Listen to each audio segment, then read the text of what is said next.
Hey guys, welcome back to King of Beta. We are watching NERP 123 versus Lahopaa. We are in game 2. First match was awesome. It was great. It was everything we want out of Scrolls, which is fast, quick, close action. And who knew we would get it out of Energy and Decay, two of these more slow rollers. But they turned it into an idle rush. And Lahopaa pulled it out with a Loyal Darkling, Cursed Presence, Baleful Witch on himself. It was definitely a thrilling end to it. NERP only needed one more turn.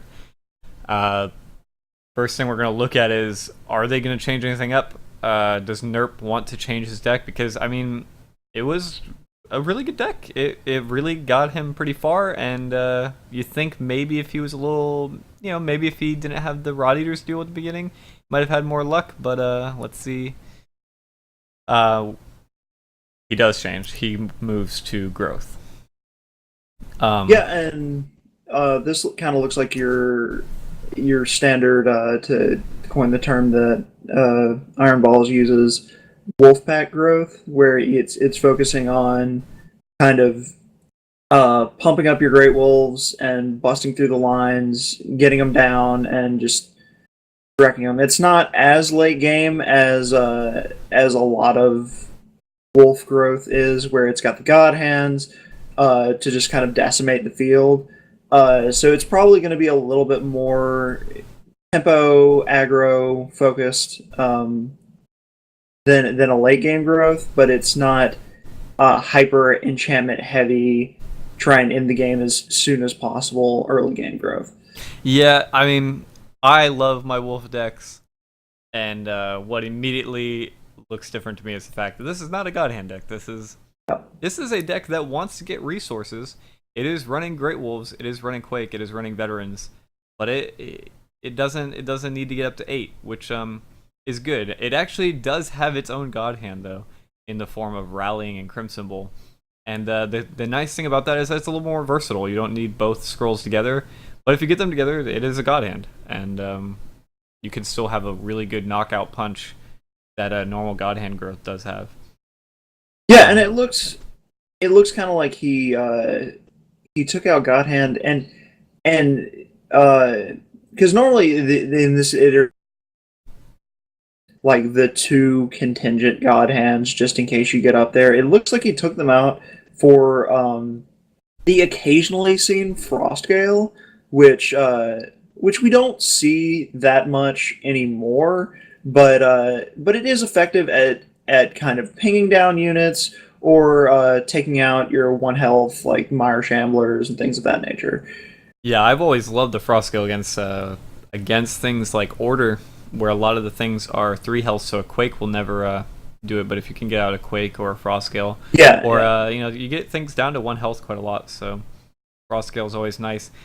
The thing that worries me about this is that I think Lahopaa has a really good countering. I almost wonder, does NERP choose this deck because of what Lahopaa ran last game? Because I wouldn't think that this is a counter. I would think that this falls susceptible to Poison Curse. I could see where you'd say that, and I do agree to a certain degree, but I think this might do a little bit better in that it's able to remove units while simultaneously doing damage, remove infected units while simultaneously doing damage with your Frost Gales, and weenie units with your Rat Kings and the Wolf summons from Brother of the Wolf that are just kind of sinks for curses and for your infections and your poisons and all of the nasty stuff. Historically, Decay has done very well against growth, so I'm kind of with you in questioning the choosing of growth as a counter, but we'll see how it goes. Yeah. I think the reason why that is because Growth has no direct removal. There's just trying to chomp through those frontline units or just resorting to Quake. And that's not going to get rid of Harvesters, and it's not going to get rid of Rod Eaters unless you've already got some board control down. It's not going to get rid of Witch Doctors either. But he's definitely going to go for that Great Wolf. And the thing that's fantastic in this, what has brought a resurgence of wolf decks, is this guy right here, that lovely mangy wolf. That cost reduction just did so much. You're able to combo with your Great Wolf so much better. Mangy Wolf used to be such an inefficient card that you felt almost forced to put in your deck because it was a wolf deck. And now it's fantastic. A Mangy Wolf Crimson Bold Great Wolf could come out, and it can be extremely explosive. Yeah, and especially with Mangy Wolf at 3 nowadays, it's not that far afield to see your Great Wolves and targets that are on the field attacking every turn for 4 to 5 turns, because you just get rallyings and Mangy Wolves and rallyings and Mangy Wolves and rallyings. Mm-hmm. And that might be kind of what Nerp is thinking about, is if he can suppress Lahopaa's board presence enough. Yeah, we saw last game that Lahopaa almost looked like he was about to lose once he lost that board presence. Mm-hmm. If Nerp can get him on the back foot from the beginning and suppress his board presence, then he might win. He might come out as the winner in this game. Yep, this is a faster deck, and it's gonna be. I think we're gonna deal with a lot of speed like we did last game. I don't know if it'll be as close. We'll see what happens, though. Let's get right to the game, though. See what happens. Draw is extremely important with growth, so let's see what Nerp pulls out here. He does get a Vengeful, and he gets a Breaker, which is a really good curve. And he's going to stay with it.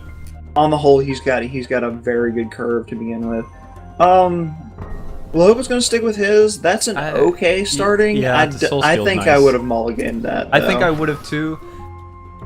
The Soul Steal was nice because if a Vengeful Vader or something gets down, he can get rid of it before it does any damage. But and I think that's kind of what Nerp was thinking when he ditched the Vengeful Vader. Yeah. And just went for the Nog's Nest. Nog's Nest is such a good early scroll to get down. There's really nothing Lahopaa can do to get rid of that. And if you looked at Nerp's deck, you'd notice that really he tried to not include any units below 3 health in his deck, other than your Rat King units, your Vengeful Vader, and your Ragged Wolf. And there's good reasons for including all 3 of those cards. And remember that these decks are not made in between rounds. These are 3 registered decks that were made before the tournament. And I think Nerp made this deck knowing that maybe Decay was going to be around. Yeah. But look at this, he's already got the Nog's Nest going off, he's got Veteran down, he's at 5 resources, he's got a Fang Bear. There's a lot of dangerous stuff already on the board, and Lahopaa is not drawing, he didn't draw any early things. I really do think he should have mulliganed. Yeah, and it seems like Nerp's gotten up to a really good start. The big thing is going to be whether or not he's able to keep it. Mm-hmm. I think the Brother of the Wolves are actually, like the one you just put down, are actually going to be really key. If he can keep those alive, he's going to be able to keep pumping out units and keep so much board presence that he's just not really going to have to worry about Infectious Blight and he's going to replace his units pretty quick. Yeah, he's going to already Crimson Bull here. The main way that I think he's going to end up dealing with that Infectious Blight is not actually dealing with it at all, and just spawning at so many units that the probability of the Infectious Blight getting on any one unit that's actually that important to him is essentially 0. Yeah. He is definitely being aggressive again with the idol 656, and Lahopaa is moving away. I don't know if he has the time to move away right now. Yeah, I think he's on a ticking time bomb. If he gets that Ancestral Totem down, Ancestral Totem is going to be really key because that is going to mean that his veteran and his wolves are doing 2 as soon as they come on the board, which is going to be extremely important.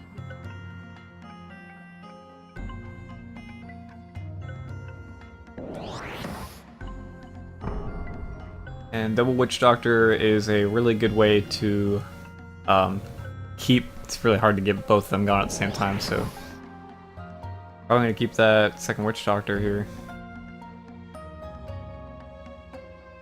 Yeah, and he's just, it's like I said at the beginning, he's trying to keep him on the back foot. If he can keep him on the back foot long enough to take him out, then there's just there's nothing that Lahopa's going to be able to do. Because Decay, we've seen this deck be incredibly potent, but we've also seen that it is incredibly potent. That like 6 to 7 to 8 threshold, and starts just getting tons and tons of cards in its hand as well. But it needs to be both of those things. Yeah, and it can't be one or the other. He's already got he's got 0 scrolls in hand, so it's gonna be tough for Lopa to get any kind of advantage back. Yeah, and Nerf's just about to wipe the board. This is really impressive play that we see here by Nerf, where he just, he came back, he built 2 different decks, and he built one of them with the energy deck that is, that is good against some things, and this growth deck seems to be really potent against others, and it seems like this is the faltering point for Lahopa's Curse Poison deck, is that it just can't deal with this much early game pressure. Yeah. Early game decks are still just as viable as ever. There's rushing down those idols, rushing down those units, gaining early board control. Halls of Umlasa is just not going to come out anytime soon. Yeah, because he can't do it. And that's the big thing about Halls of Umlasa is like you've said a couple times that it needs that one turn where you don't do anything to get it out, and he can't afford that one turn. He's if he gives up that one turn, he's probably gonna lose.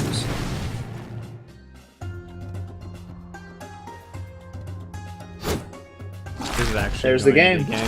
Yep. A round 12 victory. Extremely impressive play by Nerf. Yep, I would say it came down to the deck choice, and it came down to the focus on early game, late game, and his starting hand, Lahopa, starting hand and subsequent hands were all focused on getting to the late game. Yep. Soul Steel was there, but it's not really enough to do anything. And it looked like Nerf built that deck with your Soul Steals and your Sparks in mind, because there were no real, until just the token wolves started coming out, there were no real good targets for it. Yep. And that's what he really needed. That's what Lahopa really needed in the early game, is to utilize the heavy decay removal in order to keep the board clear enough to keep situations from happening. Yep. Alright, we're gonna move on to game 3, guys. This was a definitely one-sided match. It wasn't definitely like the last match, but it was definitely a good shakeup from Nerp. And I think we're gonna see probably Lahopa change to something else here. We haven't seen Lahopa bring out anything else. If you guys are unaware of the way the format works, they did register 3 decks, and they are all by requirement fairly different from each other. So Lahopa's probably got something else up his sleeve. We'll see what he uses, and we'll see if Nerp stays with the same thing, because he could choose to change as well. This is the 3rd game, so he's got to be knowing that Lahopa is going to be predicting him using the same deck. So we'll see what happens.